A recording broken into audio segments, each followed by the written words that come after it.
gaan ek vanoggend 'n reeks begin rondom geregtigheid.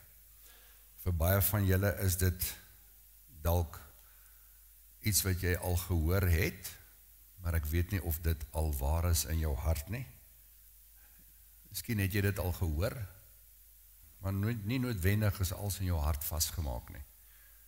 So ek gaan sommer net 'n klomp eenvoudige goeders deel, wat ek glo baie van julle geweldig gaan konfronteer. En ek weet ook daar's mense wat na die reeks vir die eerste keer in hulle lewe vry sal wees. Want die skrif sê in Johannes 8, dis net die waarheid wat jou vry maak. En dan wil ek 'n baie gevaarlike ding vanoggend sê, is dat wanneer ek luister na wat mense sê, en ek luister na wat predikers sê, dan kom ek agter dat daar is 'n geweldige hoeveelheid valsheid wat in die kerk verkondig word. Daardeur sê ek nie dat ek die wysheid in pak het nie, glad nie. Daar's van julle wat my ook gaan beskuldig van valsheid. Dis oké. Wat ek wel weet is dat nie een ou wat hier voor staan met 'n intensie nie waarheid wil verkondig nie. Maar jy moet dit maar vir jouself gaan uitmaak oor wat dink jy is waarheid en wat is nie waarheid nie. Ek is nie daar om jou te oortuig nie, net God se gees kan oortuig. Gaan ons van mekaar verskil? Ja, ek glo so. Ek wil sommer begin by 'n basiese, die basiese. Lang terug het die Here die mens gemaak. Hy het hom in die tuin van Eden gesit.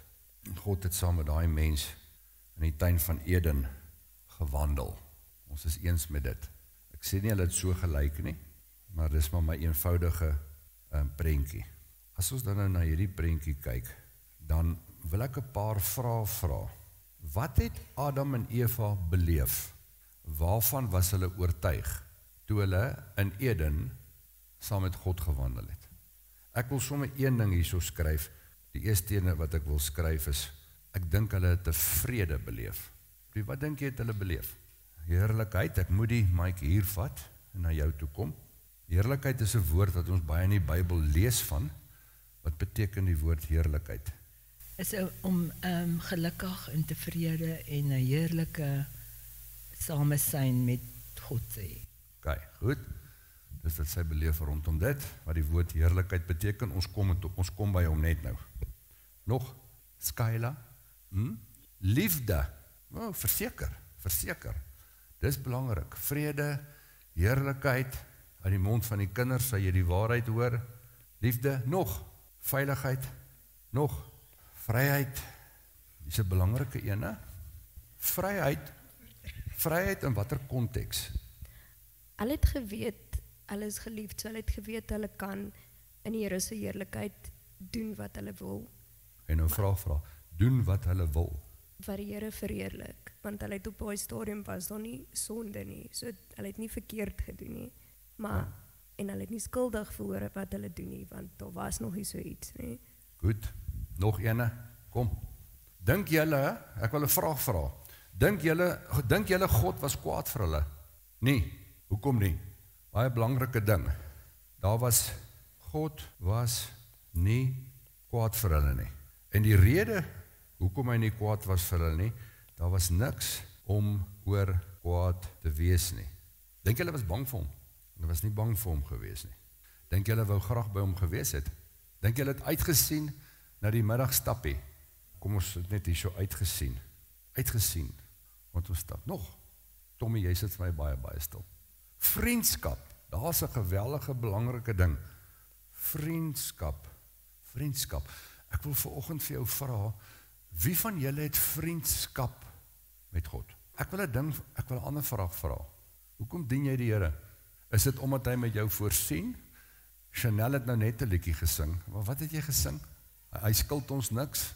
Jy het verhouding met die Here en dit gaan nie oor wat hy vir jou kan doen nie. As ek vanoggend die stelling sou maak en ek sê, weet jy wat, God kan niks vir jou doen nie. Wie van julle sal hom nog steeds graag wil ken? Hoor julle wat ek sê? Hoeveel van ons dien hom om iets by hom te ontvang? En ek praat nie van redding en verlossing nie. Ek praat van om iets by hom te ontvang. Wie van ons dien die Here omdat? Met ander woorde, daar's 'n voorwaarde. Omdat hy dien ek hom. Omdat. Vriendskap. Dink jy God het die mens so nou en dan sy oor getrek daar in die tuin en hom gestraf en pak slaag gegee? Geen straf. Ons is ook nooit kwaad vir hulle gewees nie. Niks. Stem met my saam. Ok, toe op 'n dag, toe raak hulle ongehoorsaam. En die uitvloeisel daarvan is sonde. Ok, so as ons na die Bybel kyk, dan sien ons, hier het God vir Adam en Eva gemaak. En dan hierso is die kruis. En ons is nou 2000 jaar later, min of meer. En dan sien ons, hier iewester, het hulle 'n wet ontvang. En dan sien ons, hier iewester, kom ons noem dit die sondeval.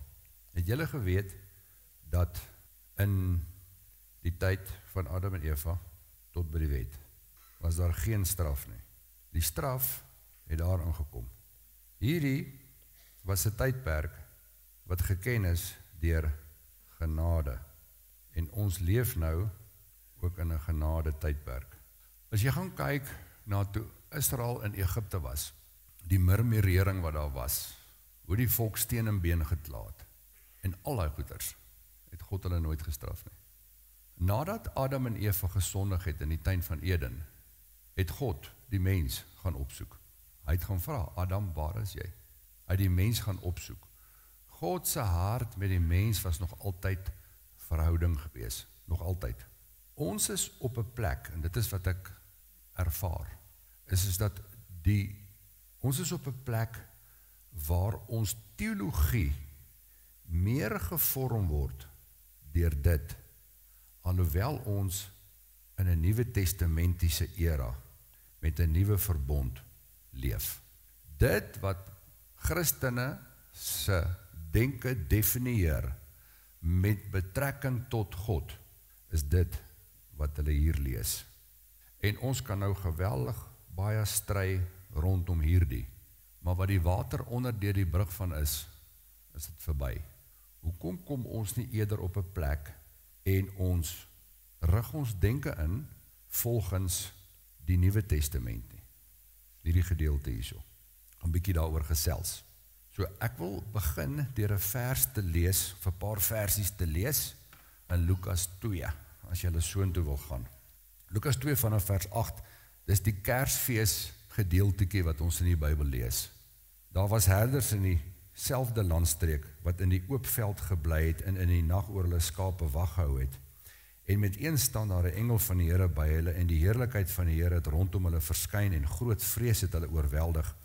En die engel sê vir hulle, moenie vrees nie, want kyk, ek bring julle goeie tyding van groot blydskap wat vir die Here volk sal wees. Dan sal dat vir julle vandag in die stad van Dawid gebore is, die saligmaker wat Christus die Here is. En dit is vir julle die teken. Julle sal 'n kindjie vind wat in doeke toegedraai is en wat in die krib lê. En skielik was daar saam met die engele menigte van die hemelse leerskare wat God prys en sê, eer aan God in die hoogste hemele en vrede op aarde, in die mens 'n welbehae. In die mens 'n welbehae. Ek wil weet, as jy na dit kyk vandag, vrede op aarde, in die mens 'n welbehae, is dit die waarheid, of moet ons die Bybel by die agterdeur uitgooi? Matteus 10, 34, 36 sê, moenie dink dat het gekom het om vrede op aarde te bring nie. Ek het nie gekom om vrede te bring nie, maar die swaard. Want ek het nie gekom om tweedrag te verwek, want ek het gekom om tweedrag te verwek tussen man en sy vader, tussen dogter na moeder, skoondogter na skoonmoeder, en 'n mens se huisgenote sal sy vyande wees. Ons kan daai versie ook uithaal. Die ene sê vrede op aarde, die ander ene sê dis tweedrag. En dit is hierdie goed wat ek mee worstel, van hoe werk hierdie goeters, want aan die een kant sê die skrif dit, en aan die ander kant lees ek dit. So is die Bybel die waarheid, of is dit nie die waarheid nie? Die Bybel sê, die Here sê, God se woord is die waarheid. So wat maak ons met al hierdie kontroversiële goeters waarmee ons sit, wat ons sien, wat ons beleef, want dit bepaal ons opinie teenoor God. Elkeen van julle wat hierso sit, het 'n opinie. Kom ons gebruik nou vir Trump as 'n voorbeeld. Hy is nou baie in die nuus. Almal van julle het 'n opinie onder Donald Trump. Wie sê vir jou opinie oor hom is reg? Want jy maak jou opinie op van wat jy van hom lees in die media, wat jy van hom hoor, wat jy van hom sogenaamd sien, en dan vorm jy 'n opinie oor hom. Maar as ek met sy vrou of sy kinders sou praat, sou ek dalk 'n ander opinie rondom hom gehad het. Hoekom? Ek en jy het nie verhouding met hom nie. Net soos daar baie mense wat 'n opinie het rondom God, maar wat geen verhouding met hom het nie. Nou vra ek, hoe kan ek en jy ons opinie rondom die Here inrig, wat ons lewe in so 'n mate beïnvloed, want ons opinie beïnvloed ons hoe ons optree teenoor hom. My opinie teenoor Pieter beïnvloed my optrede teenoor Pieter. So ons moet iewers op die plek kom, waar ons vir onsself die vraag vra, dit wat ek oor God glo, is dit die waarheid of is dit 'n leuen? En ons elkeen sit met leuns teenoor die Here, ek ook. In die konteks van hierdie verdeeldheid, beteken dit nou, dat daar geen voordeel is vir my om Jesus Christus as saligmaker aan te neem nie, want ek meen, hy sê, ek het nie gekom om vrede te bring, hy het gesê, ek het gekom, laat skoondogter teenoor skoonmoeder opstaan. Dit vind ons baie. Seun teenoor pa, man teenoor vrou, huisgenote teenoor mekaar. Nee, dit is nie wat die skrif sê nie. As die vredevors in jou hart kom bly het, dan kan ek en jy op 'n plek wees as die een wat die vredemaker is. Dan kan ek en jy op die plek wees waar ons die ander wang draai, soos wat hy gedraai het. Dan kan ek en jy op die plek wees waar ons kan lief hê, waar ons liefde kan bewerkstellig, waar ons versoening kan bring. Want die een wie dit is, bly in my en jou hart. So as ons nou hierdie Lukas 2 lees, vers 14, ere aan God in die hoogste hemele, en dan sê hy, vrede op aarde, en dan sê hy het 'n welbehae in die mens.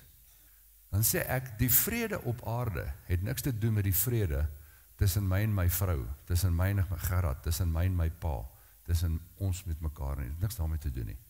Die vrede op aarde is die vrede tussen God en die mens. Dis die vrede. En die welbehae wat hy in die mens het, is nie die welbehae tussen my en jou nie.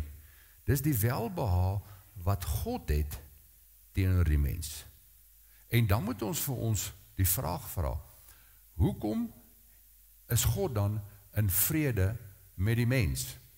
As gevolg van een rede en een rede alleen, is die kruis het vrede gebring tussen God en mens. Hoekom het die kruis vrede gebring tussen God en mens? Hy sê nie tussen God en die Christene nie. Hy sê tussen God en mens. Hy sê, hy het 'n welbehae in die mens. Hy sê nie, hy het 'n welbehae in die Christene nie. In die mens. Moslems, Hindus, Hare Krishnas, Satanis, noem net wie jy wil. As jy hom kan definieer as 'n mens, dan sê God, ek het 'n welbehae in die mens. Hy sê, en ek het vrede met hulle. Die vrede beteken nie, ag, ek het vrede met jou nie. Daai vrede is, ek het niks in my hart teenoor jou nie. Dis die vrede wat daar is. Nou is die vraag, glo jy dit? Dis maklik om op 'n plek te wees waar jy sê, ja, ek glo, ek en God is in vrede. Weet jy, wanneer kom jy agter, jy glo dit nie? Die oomblik wanneer daar slegte goed met jou begin gebeur, dan vra jy vir jouself die vraag af, wat het ek verkeerd gedoen? Ek het nie 'n probleem met jy daai vraag vra nie, maar ek en jy vra dit in die konteks van, asof die slegte wat met jou gebeur, die oorsaak en die bron daarvan, is God het iets teenoor jou. Dis as gevolg daarvan. Wat het ek verkeerd gedoen? Daar's sekere beginsels wat God in die skrif daar gestel het. As ek en jy van die beginsels breek, is daar 'n reaksie. Kom ek maak dit weer prakties. Daar's 'n beginsel in Suid-Afrika, dat as jy hier in die dorp vinniger as 60 ry, dan vang hulle jou en gee jou 'n kaartjie. Wie is dit wat die kaartjie vir jou gee? Is dit Ramaphosa? Nee, jy gee jouself die kaartjie. Nie Ramaphosa nie. Hy het nie hier gestaan en vir jou die kaartjie uitgeskryf nie. Daar's 'n wet daar gestel, 'n beginsel daar gestel, dat as jy hierdie ding oortree, is daar 'n gevolg. Die rede hoekom jy die slegte gevolg ontvang, is as gevolg van jou toedoen, nie as gevolg van sy doen nie. Nou kan ons baie maklik op 'n plek kom waar ons Ramaphosa beskuldig, omdat hy die staatspresident van hierdie land is, en dit het absoluut 0 met hom uit te waai. Kom ons los hom. Kom ons vat vir jou as ouer met jou kind. Jy sê vir jou kind, hou op om met jou fiets teen hierdie afdraande af te jaag. Dis gevaarlik, jy gaan 'n ongeluk maak. Hy luister nie wat jy vir hom sê nie. Hy hou aan. Eers trap by die fietsie, mama, sonder hande, en dan ry hy so sirkeltjie, en dan gaan hy op die afdraande af, met die hande op die handles. En die volgende, is hy gaan op die afdraande af, sonder die hande op die handles. Dan sing hy 'n ander liedjie, ma, kyk boetie is sonder tande. Dan het hy deurgejaag, deur die Palisade, deur die stop nonsens. Wie se skuld is dit dat hy daar deurgejaag het? Is dit jou as ouers se skuld? Nee, dis sy skuld. Die gevolg van sy eie ongehoorsaamheid dra hy nou. Dit het niks met jou te doen nie. Daar's baie goed wat met my en jou gebeur in die lewe, waar ons God die skuld gee, en dit het absoluut niks met die Here te doen nie. Dit het alles te doen met my en jou ongehoorsaamheid. En ek wil hê jy moet dit vasmaak vanoggend. Hoeveel goeders is daar in my en jou lewe, wat in jou lewe gebeur, wat ons God die skuld gee? Dit het niks met hom te doen nie. Maar nou leef ons in 'n gevalle wêreld. Ek kan die slegte beleef van dit wat Suzette aan my doen, as gevolg van haar ongehoorsaamheid. Ek meen, sy dra 'n pistool, sy haal hom uit en sy swaai hom rond, die skoot gaan af, sy skiet my deur die kop, ek is dood. Die begrafnis vind plaas, almal is hartseer, die dominee sê die Here het gegee en die Here het geneem. Ek meen, Here is nêrens hierdie ding nie. Dis Suzette wat die pistool uitgeruk het, en soos 'n maniak rondgeswaai het, in haar besopenheid en my dood geskiet het. Nou is dit die Here se skuld dat ek dood is. En nou moet my familie vertroosting vind by dieselfde Here, waar daar verkondig word, dat is hy wat my doodgemaak het. Hoor julle wat ek sê? En ek wil nie nou praat oor hoekom mense doodgaan nie. Al wat ek sê is net, van Adam en Eva se tyd af, is die mens op die plek waar hy sê, dis nie ek nie, dis die vrou. Die vrou sê, dis die slang. Tot vandag toe, is ons op 'n plek waar ons sê, dis nie ek nie, dis jy. Dis jy, dis jy, dis jy. In plaas daarvan is op 'n plek waar ek sê, weet jy wat, ek kom agter die weer 3 vingers na my toe. Wat is my aandeel in hierdie ding waarin ek sit? En kom ek vat die verantwoordelikheid vir my aandeel? En die oomblik wat ons op die plek kom waar ons die verantwoordelikheid vat vir ons aandeel, dink ek, sal dit met ons baie beter gaan.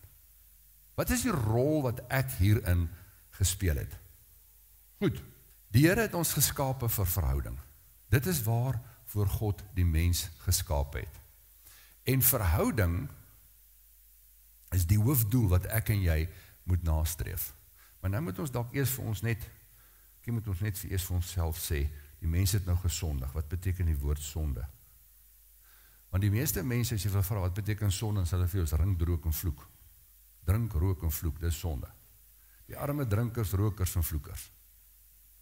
Ek meen, dis die mense wat die kerk die meeste veroordeel.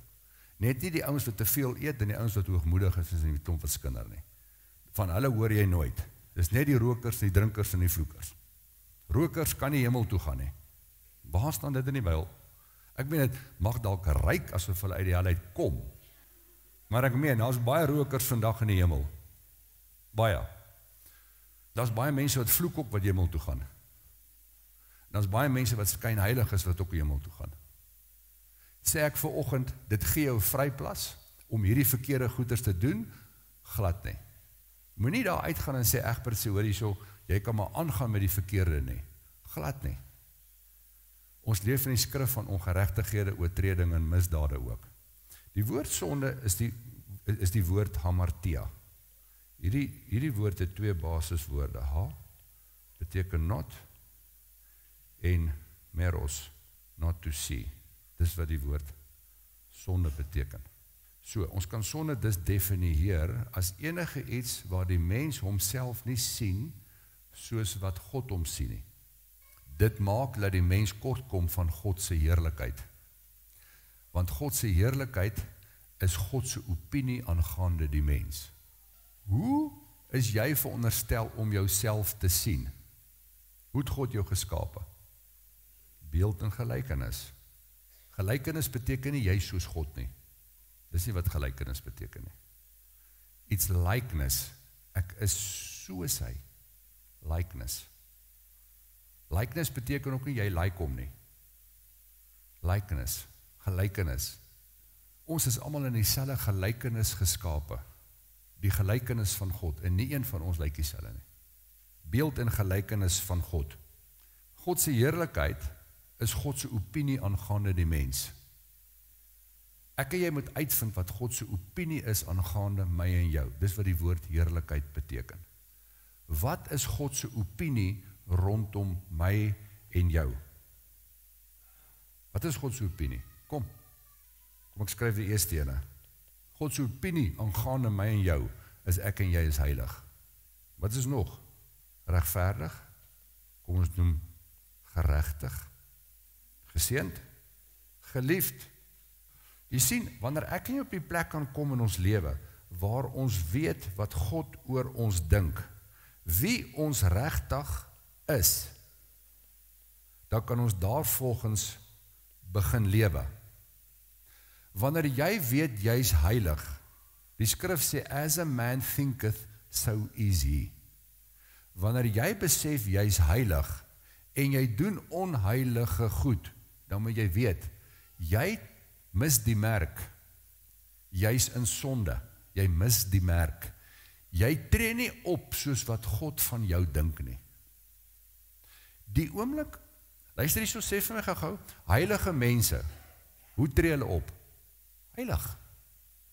Mense wat regverdig is, hoe tree hulle op? In regverdigheid. Mense wat geseënd is, hoe tree hulle op? Hulle is 'n seën vir ander. Mense wat geliefd is, hoe tree hulle op? As oorvloed liefde teenoor ander. So ek en jy moet besef wat God se opinie is aangaande my en jou. Ek het 'n opinie oor Pieter. Die grootste fout wat Pieter kan maak is om sy lewe in te rig volgens my opinie. Want ek het hom nie gemaak nie, God het hom gemaak. Hy moet sy lewe inrig volgens God se opinie. Nou hier is een van die groot opinies wat God het aangaande Pieter. Hy hou van hom, hy is in vrede met hom. Hy hou van hom, hy is in vrede met hom. Omdat hy in vrede met hom is, kan ons sê, hy het niks teen hom nie. Glo jy dit, Pieter? Ek gaan jy nou 'n lelike laahou slaan volgend. Het God iets teen jou? Is jy oortuig daarvan? Pieter, is jy oortuig daarvan dat God niks teenoor jou het nie? Hy het niks teenoor jou nie. Niks. As God niks teenoor jou het nie, waarvoor wil hy jou pak gee? Tommy, God is teenoor jou. Alright. Ons lees in die Bybel van straf, tigtiging en kastyding. Ons gaan daarby kom. Wat beteken die woord straf, tigtiging en kastyd? Want jy sien, wanneer ons aan tigtig dink, dan dink ons aan my pa wat die rotang vat en my pak gee. Nou is ek op 'n plek waar ek met my kar ry en 'n ou stamp my. Is dit nou God wat iets teen my het? Jy sien, nou kom die dominee, pastoor, wie hy ook al is, jou vreeslike geestelike vriend kom na jou toe en sê, weet jy wat, jy moet gaan uitvind, wat het jy verkeerd gedoen, want God, as iets wat jy verkeerd gedoen het, hy tigtig jou, deurdat hierdie Lucas potgieter lorry jou hele kar se neus weggery het, en jy moet in jou spore trap, want jy weet, jy het nou net die kar se neus verloor, volgende keer trap hy jou dalk raak, dan het jy moeilikheid, my broer. Is dit nie wat die mens glo nie? Hulle by. Dit is die eerste radikale stelling. Niks teen hom nie. God het niks teen Pieter nie. As niks in God se hart, waaroor hy Pieter wil pak gee nie. Jy sien, solank as wat ek en jy op die plek is, waar ons in ons hart dink, as iets waaroor God my wil pak gee, vermy ons verhouding. Ons vermy verhouding. Ek praat nou wat van die Ou Testament. Onthou, vandat die volk die wet gekry het, met Moses, vir 1500 jaar lang, was daar 'n straf. En ons kom later daarby.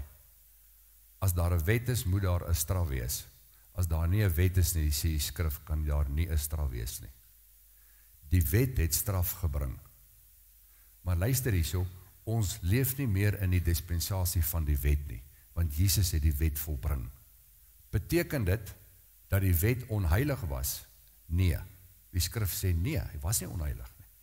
Die wet was goed gewees, maar daar het 'n dag gekom waar Jesus die wet volbring het. Ons leef nie onder die dispensasie van die 10 gebooie nie. Dit beteken nie, jy kan maak wat jy wil nie. Ons leef nou in 'n dispensasie van verhouding en waarin ons leef vanuit die inspraak van die Gees in ons hart, ooreenkomstig die skrif, want die Gees kan die skrif nie override nie. Die Heilige Gees kan nie nou vir jou sê, jy kan steel nie. Die volk wou 'n wet gehad het. God se hart was nooit dat die volk 'n wet moes gehad het nie.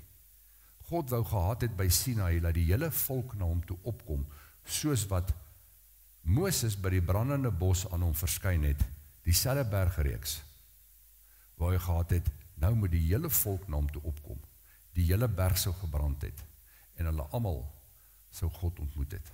Die volk het gesê, nee, ons bly hier, gaan jy, sê net vir ons wat ons moet doen, en ons sal dit doen. Ek meen, dink jou in, jy is getroud. Chanel, Zak sê vir jou, sê jy net vir my, wat ek moet doen en ek sal dit doen, maar met jou wil ek nie verhouding hê nie. Dis waar Israel was. God het in die tent van samekoms gekom. Die volk wou nie verhouding gehad het nie. En ons sal later daarby kom. Egbert nee, wow, jy is in absolute dwaling rondom hierdie. Hebreërs 13 vers 8 sê die volgende.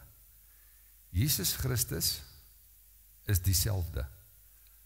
Gister, vandag en tot in ewigheid. Sê net vir my, hy is dieselfde gister. Waar begin gister? Begin gister? As jy sê gister, het gister begin. As jy in gister is, dan sê jy weer gister. En eergister is weer gister. En dan gaan jy, Jesus Christus is dieselfde, gister, vandag en tot in ewigheid. Dan sê die skrif, Jesus was van die begin afgeskape. Van voor die grondlegging van die wêreld was hy daar. So, die feit dat hy gister dieselfde is as eergister, kan ons terugvat tot voor die grondlegging van die wêreld. Hy is dieselfde. Nou kom Jesus se disippels, Filippus kom na die Here. Hy sê vir hom, toon ons die Vader, en dis vir ons genoeg. Jesus sê vir hom, ek is so lank al by julle, en het julle my nie geken nie, Filippus? Hy sê, hy wat my gesien het die Vader gesien.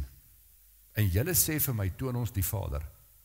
So as Jesus van voor die grondlegging van die wêreld dieselfde was, dan sê hy, as jy my voor die grondlegging van die wêreld gesien het, is dit hoe die Vader lyk. Hy is onveranderd. So hy sê, as jy my gesien het jy God gesien. Nou sê ek, goed, kom ons vat die Nuwe Testament en ons gaan lees die Nuwe Testament, dan wys jy my een plek waar Jesus iemand doodgemaak het. Jy gaan wys vir my een plek waar Jesus iemand siek gemaak het. Gaan wys my een plek. As ons dit nie in die lewe van Jesus kan sien nie, dan kan ons nie sê, God maak mense dood nie, en God maak mense siek nie. Want hy sê, as jy my gesien het jy God gesien, en ek is dieselfde, gister, vandag en tot in ewigheid. En my gister het begin voor die grondlegging van die wêreld. So as ons na Jesus kyk, sien ons hoe God nog altyd was. En dan kom ons op 'n plek, dan sê ons, God is liefde. Kom ons skryf dit hier neer. God is nie gelyk aan liefde nie. God is ekwivalent aan liefde. Daar is 'n groot verskil om te sê God is gelyk aan liefde en God is ekwivalent aan liefde. God is ekwivalent aan liefde. Nou kom ons terug na die versie toe, waar hy sê, vrede op aarde met die mens, in Lukas 2 vers 14.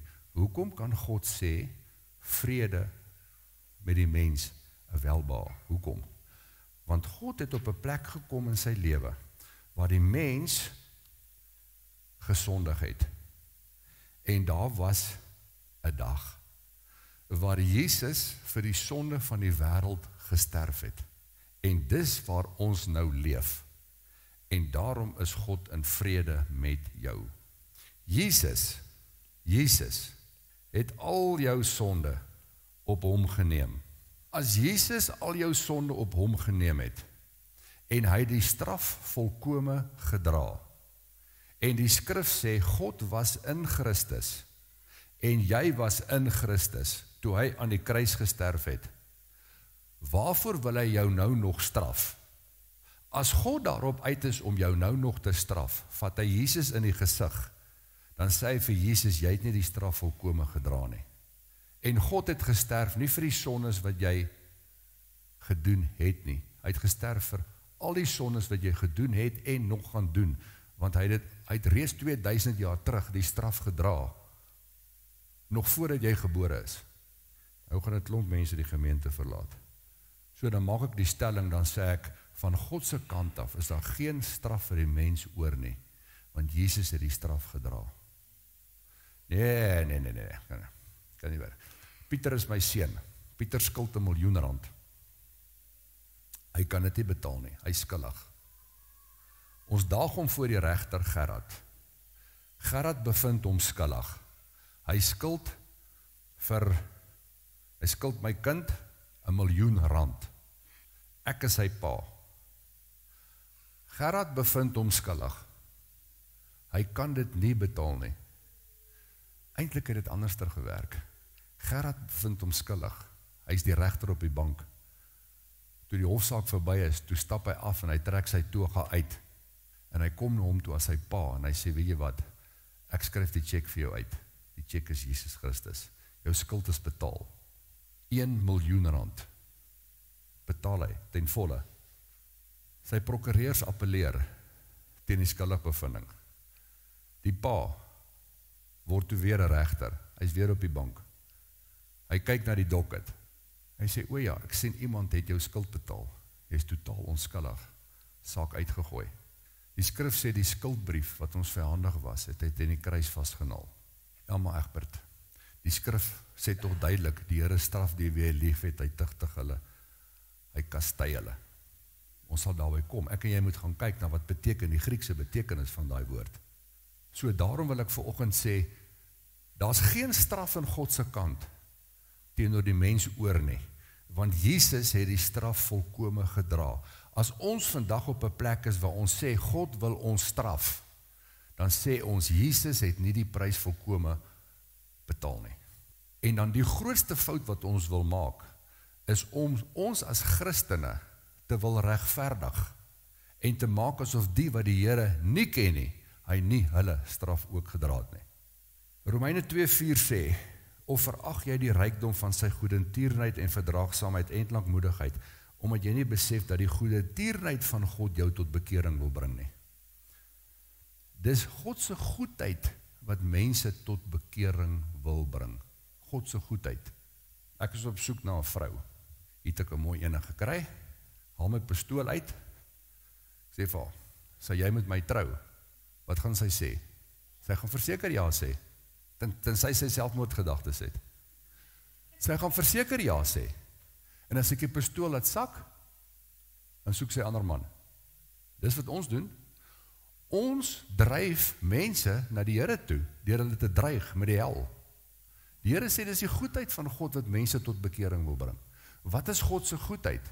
God se goedheid is geopenbaar in sy seun. Luister hierso, hy het jou straf, al jou foute, volkome gedra.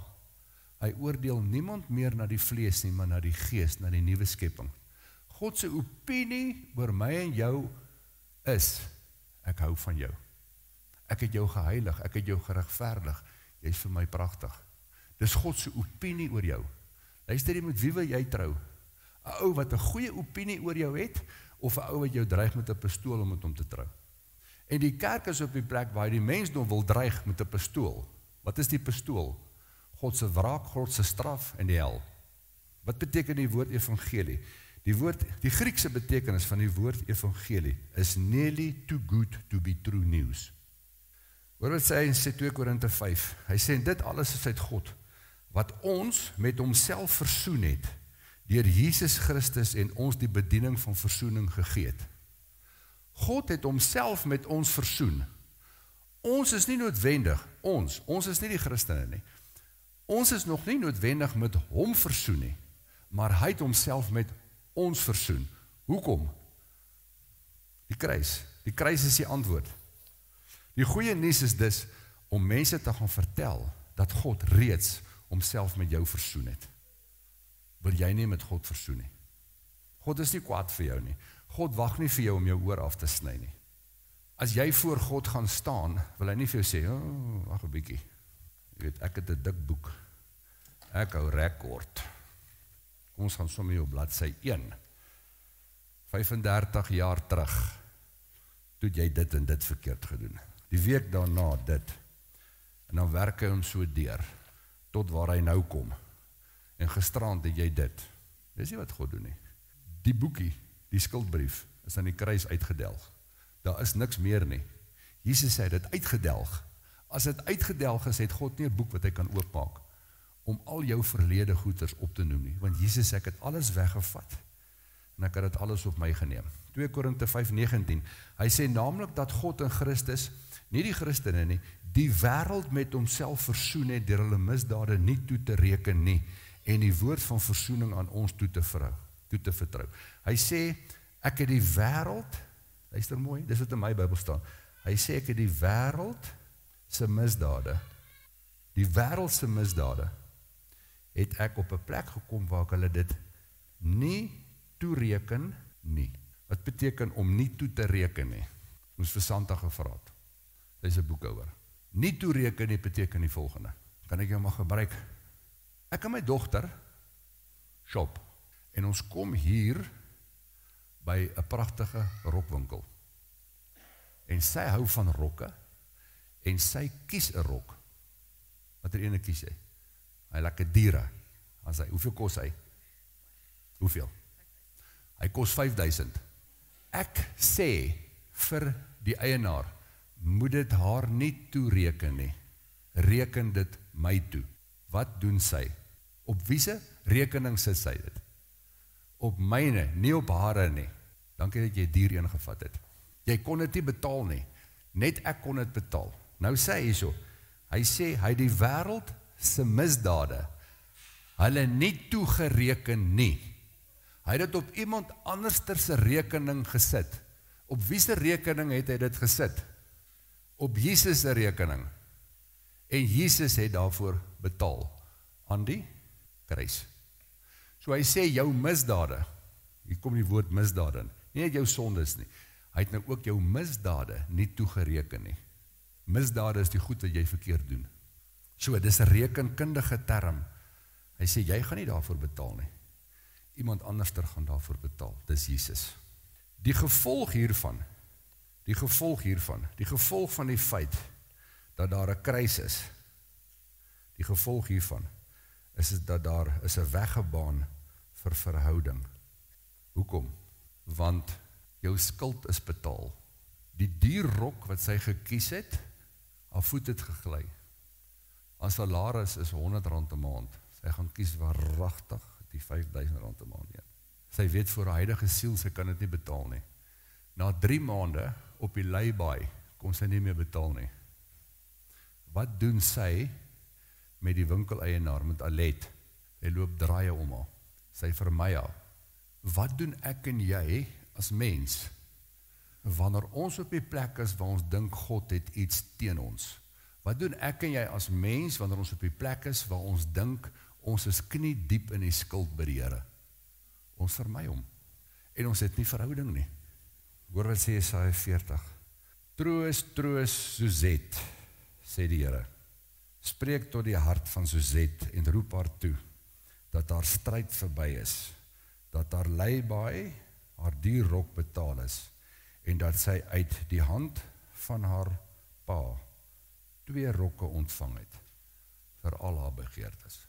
Wat sê Jesaja 40? Troos, troos my volk, sê julle God, spreek na die hart van Jerusalem, en roep haar toe dat haar stryd verby is, dat haar skuld betaal is, dat sy uit die hand van die Here dubbel ontvang het vir al haar sondes. Wat is sy dubbel ontvang? God se wraak, God se straf? Nee, God se genade dubbel ontvang het. Jy sien, wanneer ek en jy op daai plek is, waar ons verstaan, die bloed van Jesus het vir ons 'n weg gebaan, omdat ons skuld betaal is, kan ons met 'n vrymoedigheid na God hardloop. Die eerste ding, wat mense gaan sê, as hulle hierdie uitstap, is Egbert het gesê, ons kan maak net wat ons wil, want dit is betaal. Ek het dit nog nooit gesê nie.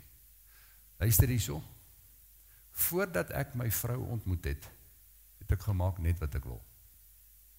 Die dag toe ek haar ontmoet en 'n verhouding met haar kom, toe was die begeerte in my hart om haar nooit teleur te stel nie. En wanneer ek iets gedoen het, wat haar hart seer gemaak het, dan het ek haar om verskoning gevra. En die begeerte in my hart was om dit nooit weer te doen nie. Hoe kan jy op die plek wees waar jy sê, omdat Jesus jou skuld als betaal het, kan jy maar aangaan met alles wat jy verkeerd doen, want iemand het dit betaal. As God se vryspraak, as God se genade, jou nie nader aan hom bring nie, verstaan jy nie sy vryspraak en genade nie. As God se vryspraak en genade jou verder van hom af wegneem, verstaan jy dit nie. God se genade en God se vergifnis gee jou nie die vrypas om aan te hou met die gemors waarin ek en jy mee besig is nie. God se genade en God se vryspraak moet eintlik my en jou op die plek bring waar ons in 'n diepe rou is oor die feit dat ons hom steeds teleurstel en nie ophou met ons nonsens nie. Dit het iemand sy dood gekos. Dit het iemand gekos om 'n prys te betaal wat ek en jy nie kon betaal nie. God roep my en jou om in sy weë te wandel, wat vervat is binne hierdie woord. Ek en jy moet die woord net reg sny. Alhoewel hy die wet vervul het, mag jy nog steeds nie die goed wat in die 10 gebooie staan, breek nie. Die hele skrif is deur God ingegee, en is nuttig tot lering, ter regwysing en onderrigting in geregtigheid, sê die skrif. Julle verstaan wat ek bedoel? Ons kan nie aangaan wat ons aangegaan het nie. Dit is hoekom Paulus in al sy sendbriewe wat hy skryf, kom hy en hy begin met 2 woorde, genade en vrede, genade en vrede, genade en vrede, genade en vrede. God het vrede met jou gemaak, God het vrede met my gemaak. Dis tyd dat ek en jy vrede met God maak. Ok, nou wil ek eindig waarmee ek begin het. Ons het vir mekaar gesê in die begin, wat Adam en Eva beleef het in die tuin van Eden, in die konteks van hulle verhouding met die Here, hoe hulle die Here gesien het, wat hulle beleef het van hom, en so meer, en so meer, en so meer. En nou wil ek 'n stelling maak wat jy mooi moet oordink. As Jesus Christus met sy sterwe aan die kruis, die mens nie weer kon herstel, na die toestand waarin die mens was, toe hy in die tuin was, voor die sondeval nie, dan moet ons vir mekaar sê, dat die val wat die duiwel bewerkstellig het, 'n groter effek op die mensdom gehad het, as wat die sterwe van Christus aan die kruis het. En dit kan ons nie wees nie. As ons so dink, dan sê ons, die duiwel en dit wat hy gedoen het, is kragtiger as dit wat God deur sy seun aan die kruis kom bewerkstellig het.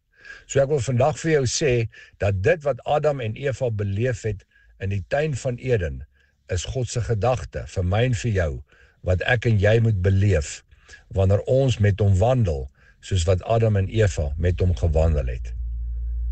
Gaan dink 'n bietjie daaroor. Mag die Heilige Gees die naprediker wees van hierdie woord.